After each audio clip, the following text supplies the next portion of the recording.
পরনে জুব্বা, মাথায় চুল ছাঁটা।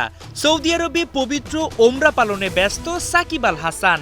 মঙ্গলবার এমনই একটি ভিডিও ছড়িয়ে পড়ে ফেসবুকে, আর তাতে ফের আলোচনায় উঠে আসেন এই টাইগার অলরাউন্ডার।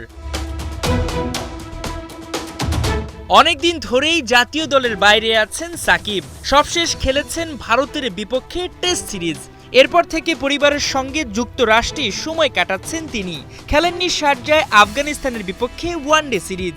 সামনে ওয়েস্ট ইন্ডিজের বিপক্ষে টেস্ট সিরিজেও নিজেকে রাখেননি তিনি, কারণ বিদেশের মাটিতে তো নিজের শেষ টেস্ট খেলে ফেলেছেন কানপুরে। তাই এই অবসর সময়টা পার করতে তিনি হয়তো বেছে নিয়েছেন ওমরা পালনে। মঙ্গলবার সোশ্যাল মিডিয়ায় করা এক লাইভে সাকিবকে দেখা যায় মক্কায় ওমরা হজ পালনরত অবস্থায়। ভিডিওতে দেখা যায় তাকে ঘিরে জটলা করছে উচ্ছ্বসিত সমর্থকেরা। ভক্তদের সেলফির আবদার মেটাচ্ছেন সাকিব। কিছু সময়ের জন্য সাকিবের চোখে মুখে হাসি থাকলেও আক্ষরিক অর্থে মন ভালো নেই তার। দেশের মাটিতে বিদায়ী টেস্ট খেলতে চেয়েও খেলতে পারেননি। এর মাঝে তার নামের পাশে যুক্ত হচ্ছে একের পর এক দুঃসংবাদ। ফলে দেশে ফেরাটাই এক প্রকার হয়ে গেছে অনিশ্চিত। এসবের মাঝে ওদিকে আবার বিপিএল এর সূচিও হয়েছে প্রকাশ। সামনে কি অপেক্ষা করছে সাকিবের ভাগ্যে?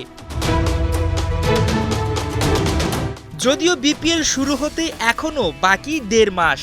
এই সময়ের মধ্যে যখন তখন বদলে যেতে পারে দেশের দৃশ্যপট। তাই এখনো দলের আইকন খেলোয়াড়কে নিয়ে আশা দেখছে চিটাগং কিংস। তাদের সোশ্যাল মিডিয়ার পোস্টে পাওয়া যায় সেই ইঙ্গিত। চলতি মাসের 5 তারিখেও সাকিবের ছবি ব্যবহার করে পোস্ট হয়েছে কিংসের ফেসবুক পেজে। যদিও সাকিব বিপিএলে না খেললে তার জায়গায় কাকে নেওয়া হবে সে ব্যাপারে এখনো কোনো স্পষ্ট বক্তব্য পাওয়া যায়নি চিটাগংয়ের পক্ষ থেকে। তাই এখন সাকিব ভক্তদের কেবলই অপেক্ষা করতে হবে সময়ের। সময় বলে দিবে সাকিব কি বিপিএলে খেলবেন, চ্যাম্পিয়ন্স ট্রফিতে কি তাকে দেখা যাবে, নাকি কানপুরেই সাকিব অধ্যায়ের ইতি।